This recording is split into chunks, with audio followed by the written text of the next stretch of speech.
સ્વાગત છે મિત્રો તમારું મારી ચેનલ ક્રેઝી ડીજેમાં। મિત્રો દીકરાની વહુ બાને પૂછે છે કે લ્યો આ મરચું ખાવ। શું કામ પૂછે છે કે બા એના જે મીઠા એક બાજુ જોઈએ તો મીઠા શબ્દો અને એક બાજુ જોઈએ તો કડવા શબ્દો। દીકરાની વહુ બા પાસે બોલાવવા માટે આવું કહે છે કે બા લ્યો મરચું ખાવ એમ। તો દીકરાની વહુ એનાથી દૂર એટલે કે આગી નથી જતી ને એટલે બા એવું કહે છે આગી વઈ જને કર તારા મોઢામાં મરચું નાખી દઈશ। દીકરાની વહુને બા સાથે રમૂજ એટલે કે રમત કરવી હોય છે એટલા માટે બાને એવું કહે છે કે બા લ્યો તમે આ ખાઓ, લ્યો તમે આ ખાઓ, લ્યો તમે આ કરો કે ઓલું કરો। બાને મતલબમાં આપણે કહેવાય ને ગામડાની ભાષામાં ખાટા કરવા માગે છે। શું કામ? એમાંથી કંઈક રમૂજ મેળવવા માગે છે, એમાંથી કંઈક હાસ્ય દીકરાની વહુ મેળવવા માગે છે એટલા માટે બા સાથે આવી એક જોઈએ તો માથાકૂટ છે અને એક બાજુ જોઈએ તો ખાટી મીઠી માથાકૂટ છે। કેમ કે આપણે અત્યારની જનરેશનમાં જોઈએ છીએ કે પોતાની સાસુ હોય ને તો એની સાથે પણ નથી બનતું, પણ આ એક કહેવાય ને આ એક પાત્ર બંને પાત્ર મને એવા મળ્યા કે એની વાત ના પૂછો। મેં મારા 26 વર્ષમાં આવા પાત્રો ક્યાંય નથી જોયા કે આવી જુગલબંધી મેં ક્યાંય નથી જોઈ કવડા સાસુની અને દીકરાની વહુની।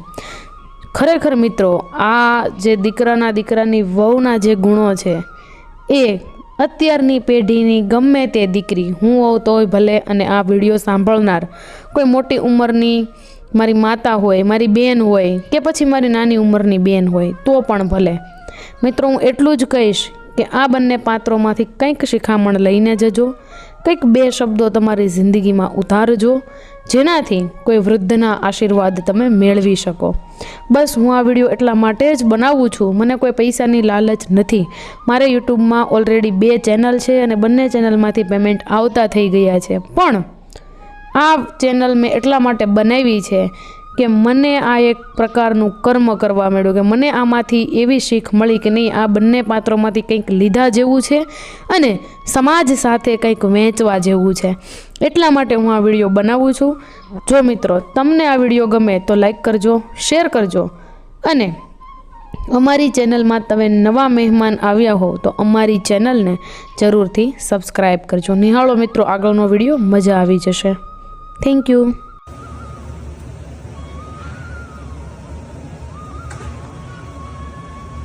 મરચું નથી ખાવું? કેમ નથી ખાવું? આમ દે દે ભાઈ ખાવું હોય દે ને, મરચું ન ખાવું હોય ન દેવાય। એક મરચું ખાઈ જાવ। હા નહીં મારે ખાવું છે તો ખાઈ દે। અત્યારે જ તે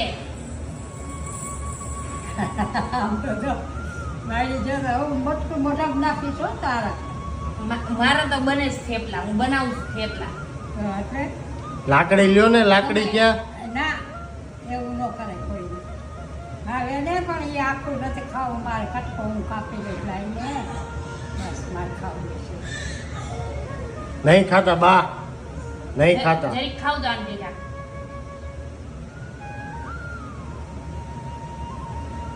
ખાવું હોય ને દાદા ખાય આવ મોળા મરચા તીખું લાગે ને તો કાજુ કતરી દે। નથી બહુ તીખા તો આલ્યો એને જ જોતું એક જ બસ તો નથી તીખા એમ જોવો ને?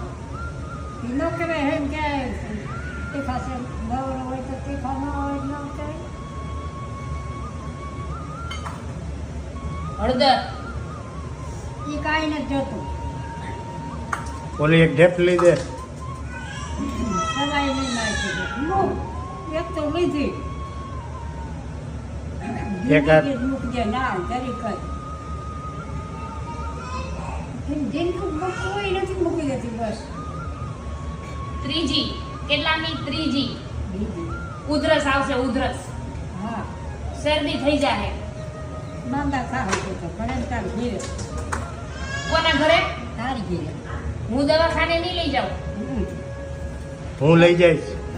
ભગવાન લઈ જા મારા દીકરા નથી એ નહીં લે, એ કોઈ નવરું જ નથી, આ બાયું જ નવરી છે।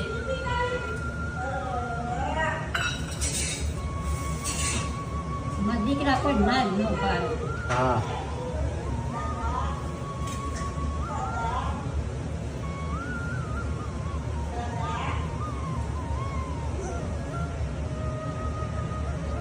થેપલા ભાવે થેપલા ભાવે હે ને થેપલા ભાવ થેપલામાં શું છે થેપલા લેવા તો સારું થેપલા ગેસના ખવાય એટલે બહુ જ કરતા ઓય દૂધ જોઈશે રોહી થેપલા એવા બહુ બનાવે દૂધ આપે હા દૂધ જોઈશે દૂધ